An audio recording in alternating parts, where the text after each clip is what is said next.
abasinjira karuru n'abasinjirwe ukaburwa ngo bakwatanse nubwo abanyadini b'edini zona beteranira hasi na bintu gadini zikabuhe bakageraho kushava no kwedesana aho batira umukona hacandiko icyo kwatanse atari mbyo kurwanagana.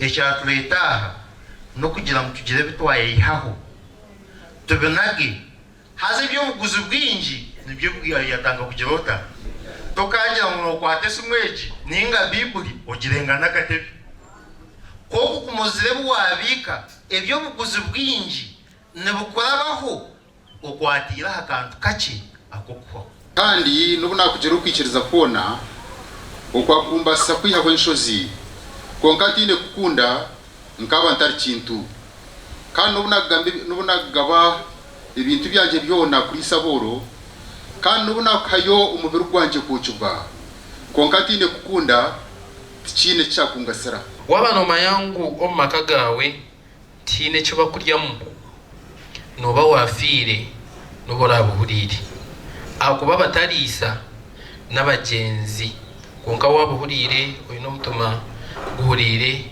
gukumanya rahanga noba ine kurisa abantu mutisime mukamo. Abembezi ba gavumenti abasinjira karuru n'abatarasinjire bahumugiza abahagizi babo kurwa mu ntaro.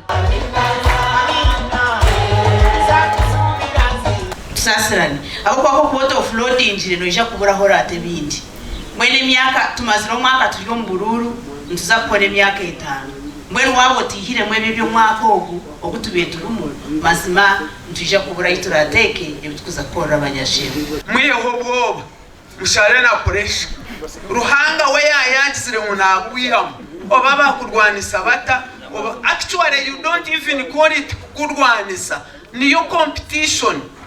Are we together? Tureke twihemwe cyo kintu cyo kugira munanga kandwanisa.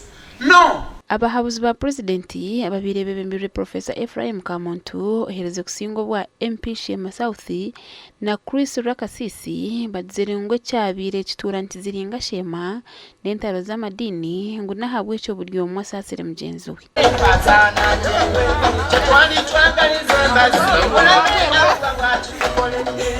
Twantenda kuba bakuru b'abantu tubahereza babo.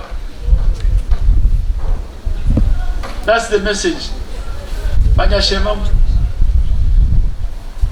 mwe bare kutwete enyinemwe okutura hamwe umbumwe hawo kwenyine muno basako bara hamwe konka batari umbumwe koko kutura hamwe umbumwe nabwanyuma bakwasize Professor Ephraim Kamuntu kubanwe yabatwara rukushaba kwabo wa presidenti kugira ngo burira mzo erhihi naho kuza kora abakoransi government isigaye yakora ubuto bukugataha gashaka Mike Kwatiri.